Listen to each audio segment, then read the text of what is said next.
nous voici sur la grille de départ, une ligne droite qui fait environ 2 à 300 mètres, qui arrive sur un premier gauche qu'on appelle le virage de la passerelle, le virage de la passerelle Michelin. Donc ça fait partie également du circuit historique. Et avant, en fait, tout droit, on pouvait aller tout droit. Avant 1989, on pouvait aller tout droit, donc, et on était sur l'ancien circuit. À partir de 1989, le circuit a été coupé et donc ne fait maintenant plus que 4 km. Donc on arrive sur un virage, une épingle à droite qui s'appelle le virage de Manson. On arrive sur un premier pif-paf, un droite-gauche.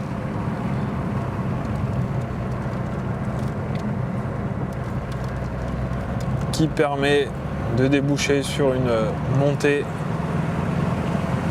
en direction du Puy de Charade. La particularité du Puy de Charade, c'est qu'il offre des virages cachés qui sont très particuliers à prendre pour les pilotes et l'ensemble des pilotes sont assez unanimes pour dire qu'il faut bien plus d'un tour, voire 2 tours pour appréhender la technicité de ce circuit. Et les virages cachés font partie de ces problématiques d'apprentissage pour les pilotes. Une fois qu'on a passé le Puy de Charade, on arrive sur une grande descente, l'une des plus importantes descentes où on prend une vitesse assez importante en direction d'une épingle à droite qui s'appelle l'épingle de Champeau.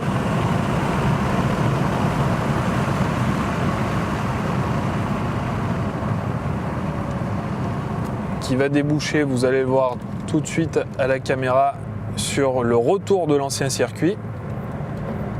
Et nous revoilà sur la boucle historique de 1958.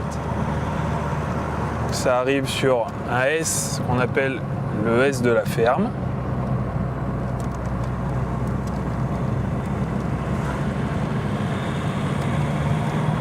Et l'une des plus importantes lignes droites qui fait environ 800 mètres, où justement la vitesse est la plus importante sur le circuit à cet endroit-là, qui va déboucher sur une épingle qu'on appelle l'épingle du Petit Pont. Alors pourquoi le Petit Pont? Parce qu'à l'époque, quand ils ont créé le circuit en 1958, c'est la seule portion qui traversait un ruisseau, le ruisseau de l'Artière. Et donc il y avait un pont qui permettait de traverser le ruisseau aux voitures et donc aux voitures de course également pendant les courses. Là on arrive sur l'épingle du Marlboro, une épingle à droite, une épingle en forme de fer à cheval. Et ensuite on recommence une autre montée en direction du S de TED. Un point de vue qui est magnifique pour les spectateurs.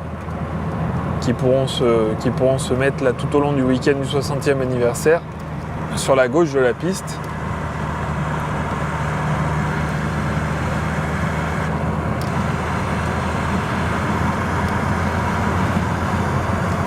Et donc on arrive petit à petit au dernier virage qui est une épingle à droite, l'épingle Louis Rosier, du nom d'un des fondateurs du circuit en 1958.